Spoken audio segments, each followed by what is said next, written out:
इस वक्त की बड़ी खबर, राजधानी दिल्ली में ओमिक्रॉन का केस आया है। 12 संक्रमित ये, जिनमें से एक में ओमिक्रॉन की पुष्टि की बात की जा रही है।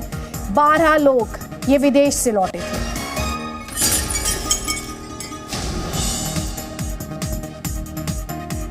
सत्रह जो पॉजिटिव हैं उसमें जीनोम सीक्वेंसिंग कराई गई, तो अभी तक 12 लोगों की जीनोम सीक्वेंसिंग की हो चुकी है और एक उसमें से जो है ओमिक्रॉन का पेशेंट लगता है कि जो तंजानिया से आया है, तो उसके प्रीलिमिनरी रिपोर्ट के अंदर वो पॉजिटिव हैं ओमिक्रॉन से।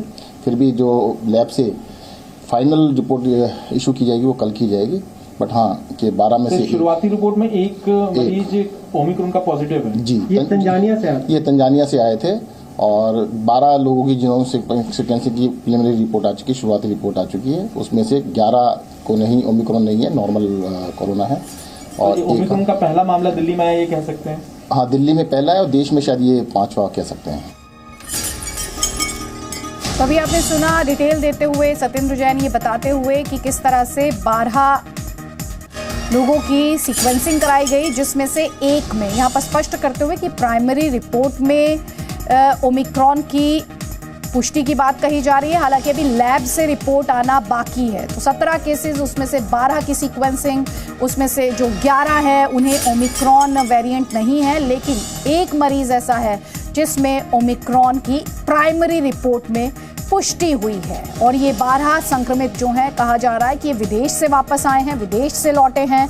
तो प्रिलिमिनरी रिपोर्ट में पुष्टि हुई है, अब लैब से रिपोर्ट का इंतजार किया जा रहा है। तो दिल्ली में ओमिक्रॉन का पहला केस, देश भर में बात की जाए तो 5 केसेस, और राजधानी दिल्ली में बात करें तो 12 संक्रमित जिनकी सीक्वेंसिंग कराई गई, जीनोम सीक्वेंसिंग, जिसमें से अभी आपने सत्येंद्र जैन को ये कहते हुए सुना कि प्राइमरी रिपोर्ट ये कहती है कि ओमिक्रॉन एक संक्रमित में है और अब लैब से रिपोर्ट का, फाइनल रिपोर्ट का इंतजार किया जा रहा है।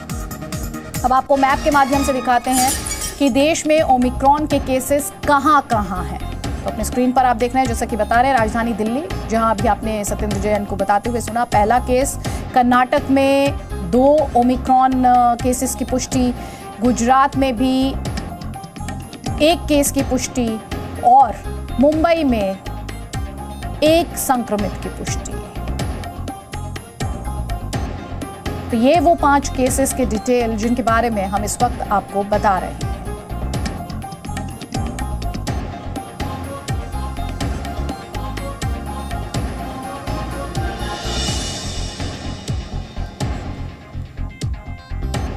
और ज्यादा डिटेल्स के लिए रुक करेंगे जी मीडिया संवाददाता वैभव हमारे साथ हैं। वैभव, सबसे पहले तो राजधानी में एक मरीज में ओमिक्रॉन की पुष्टि, हालांकि ये प्रिलिमिनरी रिपोर्ट, फाइनल रिपोर्ट का इंतजार। तैयारियों के लिहाज से बात की जाए तो किस तरह की तैयारियां, और खास तौर पर एक केस की पुष्टि के बाद अब क्या कह रहा है प्रशासन? देखिए, राज्य सरकार के साथ केंद्र सरकार ने 30 नवंबर यानी 30 नवंबर की मध्य रात्रि से ही जो दिल्ली का अंतर्राष्ट्रीय एयरपोर्ट है, इंदिरा गांधी इंटरनेशनल एयरपोर्ट, वहां पर जो RT-PCR और रैपिड PCR टेस्ट है उसे अनिवार्य कर दिया था। और हाई रिस्क कंट्रीज से जो ये लोग आ रहे थे, उनमें से ये लोग पॉजिटिव पाए गए थे। अब तक कुल ऐसे 17 लोगों की पहचान की गई, जिसमें से 13 लोग कोरोना पॉजिटिव थे और 13 में से 12 लोगों की जीनोम सीक्वेंसिंग रिपोर्ट पता चल रहा है कि वो आ गई है, जिसमें से एक व्यक्ति जो तंजानिया से आया वो कोरोना पॉजिटिव पाया गया है ओमिक्रॉन वेरिएंट के साथ में। और अभी जो 4 और लोग बचे हैं उनकी भी रिपोर्ट जीनोम सीक्वेंसिंग के लिए भेज दी गई है और फिलहाल इंतजार रहेगा कि उनमें भी देखा जाएगा कि क्या उनमें भी ओमिक्रॉन वेरिएंट है या नहीं। लेकिन तैयारियों के लिहाज से पूरी तैयारियां कर ली गई हैं। दिल्ली सरकार जो है केंद्र सरकार के साथ लगातार संपर्क में है। अस्पतालों में जो है किस तरीके से जो बेड्स की अवेलेबिलिटी को भी बढ़ाया जा रहा है, ताकि अगर किसी भी संभावित खतरे से बचा जा सके। क्योंकि लगातार जिस तरीके से ये खबरें उठ रही थी कि अब हाई रिस्क कंट्रीज से जो लोग आ चुके हैं, अब तक बहुत सारे लोग हैं जो कांटेक्ट में पहले भी आ चुके हैं। आपको बता दें कि जो मुंबई में कल मामला मिला है वो भी दिल्ली होते हुए गया था, जब वो साउथ अफ्रीका से पहले दुबई गया और दुबई के बाद फिर वो दिल्ली आया था। तो लेकिन तब क्योंकि मैंडेटरी नहीं था, LNJP हॉस्पिटल से डॉक्टर सुरेश कुमार, सबसे पहले तो राजधानी में ओमिक्रॉन के पहले केस की पुष्टि कितना चिंता बढ़ाने वाली है खबर। हालांकि दर्शकों को स्पष्ट करते हुए कि हमारी कोशिश लगातार यही कि आप तक इंफॉर्मेशन पहुंचाएं। ओमिक्रॉन से डरना नहीं है, लड़ना है। डॉक्टर सुरेश कुमार। जी हाँ, इसमें पैनिक होने की आवश्यकता नहीं है।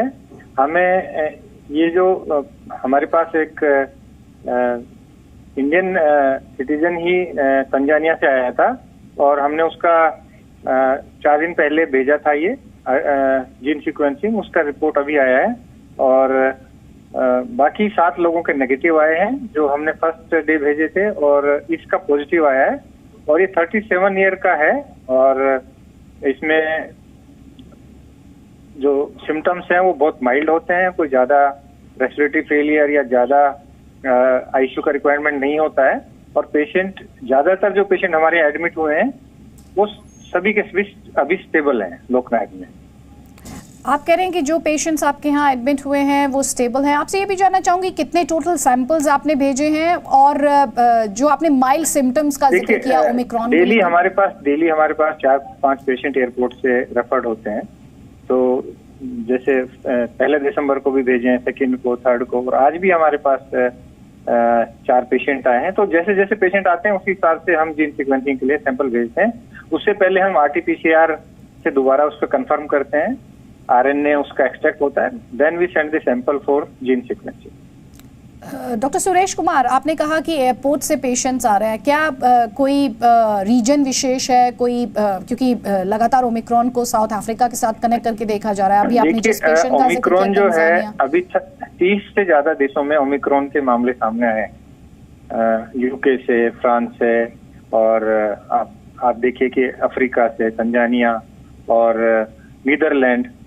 इसी तरह हमारे पास ये जो पेशेंट्स हैं काफी कंट्रीज के पेशेंट्स हैं जो कि वहां पर ट्रेवल करके आए हैं और जो दिल्ली एयरपोर्ट से ऑन अराइवल RT-PCR या रैट पॉजिटिव होता है तो हमारे यहाँ आइसोलेशन के लिए भेजा जाता है। तो उनका हम सभी का जीन सीक्वेंसिंग कराते हैं और जैसे जैसे पेशेंट आते हैं वैसे वैसे हम उनका सैंपल भेजते हैं। डॉक्टर सुरेश कुमार, अभी आपने बताया था कि माइल्ड सिम्टम्स को लेकर आपने जिक्र किया था, क्या ये कहा जा सकता है कि ओमिक्रॉन जो है वो बेसिकली माइल्ड सिम्टम्स वाला कोविड है एज अपोज टू जो हमने सेकेंड वेव में देखा था जहां पर हमने लोगों में सीवियर हो गया था और काफी सारे चैलेंजेस का सामना करना पड़ा था, उसके बारे में थोड़ा सा बताएं। इसके बारे में हमें ज्यादा अनुभव नहीं है। अभी ये पहला ही केस आया है और ये आने वाले 7 दिन में 10 दिन में इसको हम पूरा इसका स्टडी करेंगे, पूरा इसका जो है फॉलोअप में रखेंगे। Then we are able to tell you the long-term effects of this. But so far, all the patients are stable, and whatever report we have from the South Africa, from the Europe, from Netherlands, that most of these patients are mild ones in nature. जब आप mild symptoms कहते हैं sir, तो आप हमारे दर्शकों को बता पाएंगे कि किस तरह के सिम्टम्स हैं? माइल्ड का मतलब है कि हल्का गला खराब होना, हल्का बुखार, हल्का बदन में दर्द। ये जैसे हमने डेल्टा में देखा ना कि जैसे ही पेशेंट आता था उसका ऑक्सीजन 80-90 से नीचे चला जाता था और पेशेंट को इमीडिएटली आईसीयू की आवश्यकता नहीं थी, इस तरह का प्रेजेंटेशन ओमिक्रॉन में देखने को कम मिला है। किस तरह के एहतियात बरतने की सलाह आप देंगे हमारे दर्शकों को, डॉक्टर सुरेश कुमार, जो इस वक्त आपको देख रहे हैं, सुन रहे हैं? जाहिर तौर पर सबसे महत्वपूर्ण है कि कोविड एप्रोप्रिएट बिहेवियर को बनाए रखें। मास्क का बहुत आवश्यक है कि प्रयोग करें। जब भी आप घर से बाहर जाएं मास्क का जरूर आप इस्तेमाल कीजिए और जिन्होंने सेकेंड डोज नहीं लगाया है कोविड वैक्सीन का, वो अपना सेकेंड डोज जल्दी से जल्दी ले लें। वो सबसे महत्वपूर्ण है क्योंकि ये देखा गया है जो मेडिकल लिटरेचर में जो भी अभी एविडेंस आया है कि जो ऑलरेडी जिन्होंने 2 डोज लिया है उनका ओमिक्रॉन या डेल्टा या कोई भी वायरल स्ट्रेन सीवियर डिजीज पैदा नहीं करता है, यानी कि हल्के से ही वो कोरोना का जो वायरस है वो निकल जाता है। म्यूटेंट वैरायटी भी होती है तो वो हल्के से माइल्ड सिम्टम्स के साथ हल्का बुखार या हल्का गला खराब होने के साथ ही पेशेंट ठीक हो जाता है और उसमें डेथ नहीं होती है। यदि आपने वैक्सीन ले लिया तो डेथ होने के चांस ना के बराबर होते हैं। डॉक्टर सुरेश कुमार, आपने वैक्सीन को लेकर बहुत इंपॉर्टेंट पॉइंट उठाया क्योंकि ओमिक्रॉन को लेकर इस तरह के दावे भी कुछ स्टडीज में किए गए हैं कि ओमिक्रॉन पर ये जो वैक्सीन है उसको ओमिक्रॉन इनइफेक्टिव बना सकता है, उसे लेकर आपके पास क्या इन्फॉर्मेशन है? देखिए, इसका ज्यादा डिटेल स्टडी नहीं है। जैसा कि भारतवर्ष में अभी टोटल 5 ही मामले सामने आए हैं, एक गुजरात से, एक महाराष्ट्र से और 2 कर्नाटका से और एक ये दिल्ली में। तो अभी ज्यादा से ज्यादा हमें इंफॉर्मेशन ओमिक्रॉन को लेके कि इम्यूनिटी का लॉन्ग टर्म क्या इफेक्ट होता है, वैक्सीन का जो एंटीबॉडी है उसको कितना ये ओवरकम कर पाता है वो तो एक स्टडी करेंगे, रिसर्च करेंगे, उसके बाद ही ये सब बता सकते हैं। इसके संक्रमण को लेकर कहा जा रहा है कि ये बहुत ज्यादा इन्फेक्शियस है जो अभी तक डेल्टा। WHO के जो डाटा आए हैं, WHO के साउथ अफ्रीका और बाकी कंट्री के आए हैं कि ये निश्चित रूप से डेल्टा से तेजी से फैलता है। This is more transmissible than delta and other variant of the Covid virus, this is well known. तो अगर आम लोगों की भाषा में आप उन्हें समझाना चाहे तो इसके खिलाफ और भी ज्यादा एहतियात की जरूरत है। निश्चित रूप से हमें जहां पर भीड़ भाड़ वाली जगह है, मार्केट से हमसे बचना चाहिए। जैसे आजकल शादियों का सीजन है, शादियों में ज्यादा भीड़ नहीं होनी चाहिए, और मास्क जो है अच्छी तरह फेस पे ढक के रखें, वो ही सबसे महत्वपूर्ण है बचाव के लिए। तो आप कह रहे हैं कि कोविड एप्रोप्रिएट बिहेवियर और मास्क लगाकर रखना इस वक्त आपकी सलाह हमारे दर्शकों के लिए यही है। Thank you ma'am, thank you doctor Suresh Kumar Zee news से बात करने के लिए। तो राजधानी दिल्ली में पहले ओमिक्रॉन केस की पुष्टि, शुरुआती रिपोर्ट में पुष्टि, फाइनल रिपोर्ट का, लैब से रिपोर्ट का इंतजार। डॉक्टर सुरेश कुमार को भी आप सुन रहे थे, वो ये बता रहे थे कि माइल्ड सिम्टम्स इस पेशेंट में देखे गए हैं। तंजानिया से ये आया है। 12 संक्रमित जिनकी जीनोम सीक्वेंसिंग कराई गई थी, उनमें से एक में ओमिक्रॉन की पुष्टि हुई है। और साथ ही मैप के माध्यम से हम आपको ये भी दिखा रहे हैं कि देश में जो टोटल 5 केसेस हैं वो कहां पर हैं। तो जैसा कि अभी आपने डॉक्टर सुरेश कुमार को भी सुना, आपको एहतियात बरतना है, सावधानी बरतनी है, क्योंकि ओमिक्रॉन के खिलाफ सावधानी ही बचाव है। और आपने साथ ही ये भी देखा कि इसका जो संक्रमण दर है वो डेल्टा के मुकाबले ज्यादा बता रहे हैं डॉक्टर्स, यानी और भी एहतियात की जरूरत। हम जल्द लौट रहे हैं, आप रहिए हमारे साथ। Presenting B News app, available on Google Play and App Store. Download it now.